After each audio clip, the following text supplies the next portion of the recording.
ग्लानिर्भवति भारत अभ्युत्थानमधर्मस्य तदात्मानं सृजाम्यहम्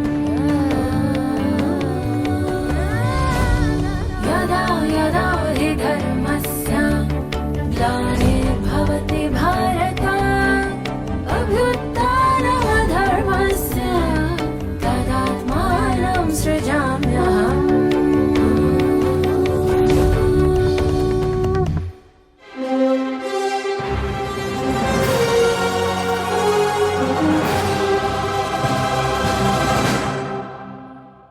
வணக்கம். ஓம் சாந்தி. ஸ்ரீமத் பகவத்கீதையை நம்முடைய அன்றாட வாழ்க்கையில் எப்படி பயன்படுத்தலாம் மற்றும் இதன் மகிமையை இந்த தொடரில் நாம் காணலாம். ஸ்ரீமத் பகவத்கீதை என்பதற்கு இறைவனின் கீதம் என்று பொருள். சகல சாஸ்திரங்களின் சிரோன்மணி என்றும் இது கூறப்படுகிறது. அனைத்து உபனிஷதங்களின் சாரமும் ஆகும். இந்த பகவத்கீதையானது அனைத்து சாஸ்திரங்களிலும் மிகவும் உயர்ந்த விலை மதிப்பில்லாத ஒரு மகா வாக்கியமான பகவானுவாச்ச என்பது இதில் மட்டும்தான் உள்ளது. சுயம் பகவான் இந்த பாரத பூமியில் அவதாரம் எடுத்து தன்னுடைய முகார விந்தத்தில் இந்த பகவத்கீதையை உச்சரிக்கிறார். அதனால் இதை பிரபஞ்ச தாய் என்றும் நாம் கூறுகிறோம். அதாவது யூனிவர்சல் மதர் என்றும் பகவத்கீதையை நாம் கூறுகிறோம். ஒரு தாய் எப்படி தன்னுடைய ஒவ்வொரு குழந்தைகளுக்கும் நல்ல சமஸ்காரங்களை அளிக்கிறாரோ அதேபோல் இந்த கீதையும் அனைத்து மதத்தவர்களுக்கும் இது நல்ல சம்ஸ்காரங்களை புகட்டுகிறது. அதாவது இந்த கீதை மகாபாரத போரில் காட்டப்பட்டுள்ளது. இந்த மகாபாரத போர் கௌரவர்களுக்கும் பாண்டவர்களுக்கும் இடையே நடந்ததாகவும் காட்டப்பட்டுள்ளது. இதில் வன்முறையை தூண்டக்கூடியதாக இருந்துவிடக்கூடாது என்பதற்காக அனைத்து மதத்திலுமே கீதையிலிருந்து சில விஷயங்களை எடுத்து அதற்கு வேறு விதமாக கூறப்பட்டுள்ளது. அதாவது பைபிளில் இதை புனித போர், ஹோலி வார் என்ற பெயரில் இதில் சாத்தான்களுக்கும் தேவதூதர்களுக்கும் இடையே நடந்த யுத்தம் போல் இது காட்டப்பட்டுள்ளது. இதேபோல் இஸ்லாமிய தர்மத்தில் கூட இதை ஒரு ஹோலி ஜிஹாத், ஹோலி வார் என்று கூறுகிறார்கள். அதேபோல் ஜைன மதத்தினர் இதை ஜிதேந்திரியன், அதாவது இந்திரியங்களை புலன்களை ஜெயிப்பதற்கான ஒரு மிகவும் முக்கியமான ஒரு சாஸ்திரமாக இது காட்டப்பட்டுள்ளது. அதேபோல் பௌத்த மதத்தவர்களும் இதை தர்ம யுத்தம், கர்ம யுத்தம், அதாவது உயர்ந்த கர்மமே நாம் செய்யக்கூடிய யுத்தமாகும். அதேபோல் அனைத்து மதத்திலுமே இந்த கீதையை பற்றி இதிலிருந்து எடுக்கப்பட்ட விஷயங்களையே அஹிம்சையை ஒரு ப்ரொஜெக்ட் பண்ணக்கூடியதாக இதில் காட்டியிருக்காங்க. அதனால இந்த கீதையானது அனைத்து மதத்தினருக்குமே ஒரு தாயாகவும் விளங்குகிறது. இந்த கீதையானது ஒரு சாதாரண பாமர மக்களை பண்புள்ளவனாகவும் ஒரு பண்புள்ளவர்களை தெய்வீகம் நிறைந்ததாகவும் மாற்றக்கூடியதாகவும் உள்ளது. இந்த பகவத்கீதைக்கு பல பேர் உரை எழுதியுள்ளனர். உலகத்திலேயே நம்பர் 1 இந்த கீதையானது பல மொழிகளில் மொழிபெயர்க்கப்பட்டுள்ளது. இதுவரை எந்த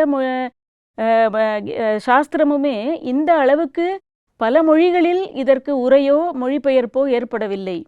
விவேகானந்தராக இருக்கட்டும், ராஜாஜி, காந்தி, ஆதிசங்கரர், சின்மயானந்தர், இப்படி பல பல உரைகள் இதற்கு எழுதப்பட்டுள்ளன. இந்த கீதை ஒரு பக்கம் யோக சாஸ்திரம், இன்னொரு பக்கம் யுத்தத்தின் சாஸ்திரமாகவும் காட்டப்பட்டுள்ளது. அதாவது இந்த கீதை யுத்தத்தில் எழுதப்பட்டாலும் இதில் வர்ணிக்கப்பட்ட பல விஷயங்கள் எல்லாமே யோகத்தோடுதான் தொடர்புடையவை.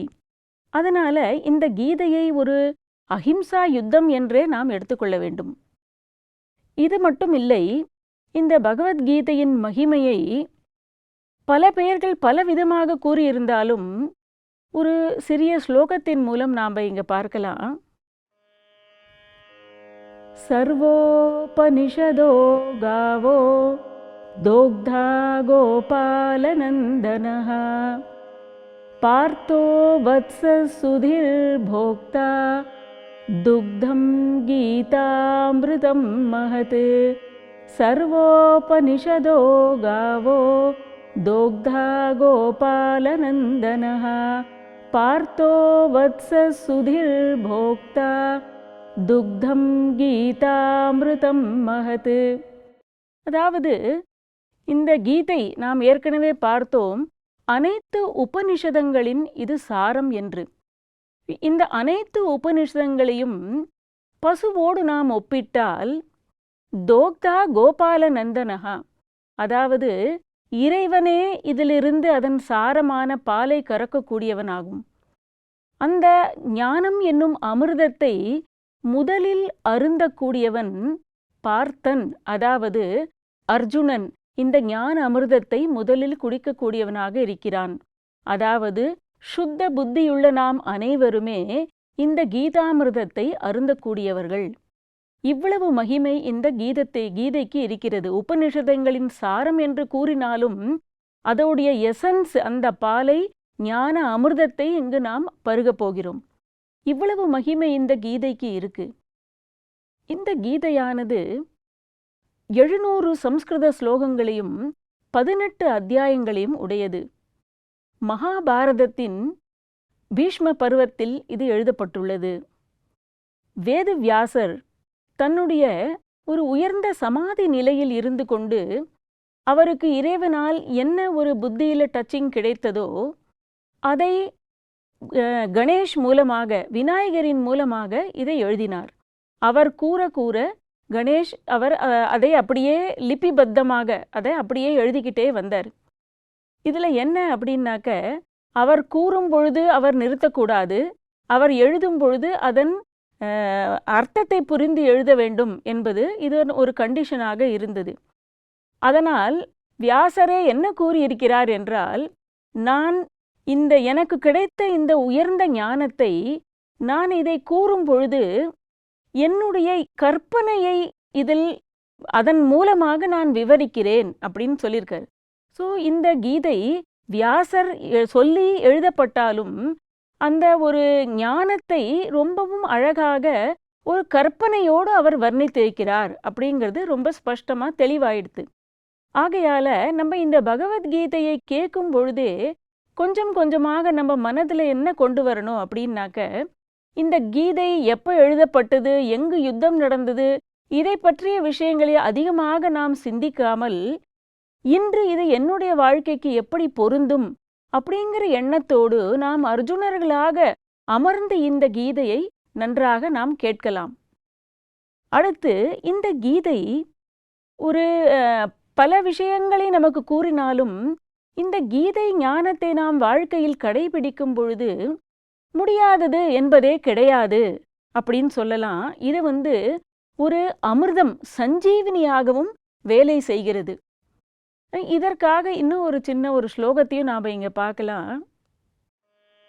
மூகம் கரோதி வாசாலம் பங்கும் லங்கயதே கிரிம் யத்கிருபா தமஹம் வந்தே பரமானந்தமாதவம் யத்கிருபா தமஹம் வந்தே பரமானந்தமாதவம். அதாவது இந்த கீதை வெறும் படிக்கக்கூடிய ஹோலி புக்காக, புனித புத்தகமாக எல்லாருடைய வீட்டிலும் வைக்கப்பட்டுள்ளது. ஆனால் இந்த புத்தகத்தை வைத்து பூஜிப்பதால் மட்டும் நம் வாழ்க்கை தரம் மேம்படுமா என்று கேட்டால் முடியாது. அதனால் இந்த கீதையை நாம் கொஞ்சம் கொஞ்சமாக நம் வாழ்க்கையில் பின்பற்றத் தொடங்கும் பொழுது முடியாதது என்பதே கிடையாது. அதாவது மூகம் கரோதி வாசாலம், ஊமையாக இருக்கவனை கூட இந்த ஞானமானது பேச வைக்கிறது. பங்கும் லங்கயத்தே கிரிம், அதாவது நொண்டி கூட மலை ஏறத் தொடங்குவான் அப்படின்னு. மலை ஏறத் தொடங்குவான் அப்படின்னா நம்மளுடைய வாழ்க்கை தரம் சாதாரண நிலையிலிருந்து உயர்ந்த நிலையை நாம் எட்டி விடுகிறோம் இந்த கீதையை கேட்டு அதை பின்பற்றுவதன் மூலமாக. ஸோ இன்னும் கூட சொல்லப்போனால் இந்த கீதை வீட்டில் வைத்து படிப்பதால், பூஜிப்பதால் பூத பிரேதங்கள் கூட ஓடிவிடும் என்று கூறுகின்றனர்.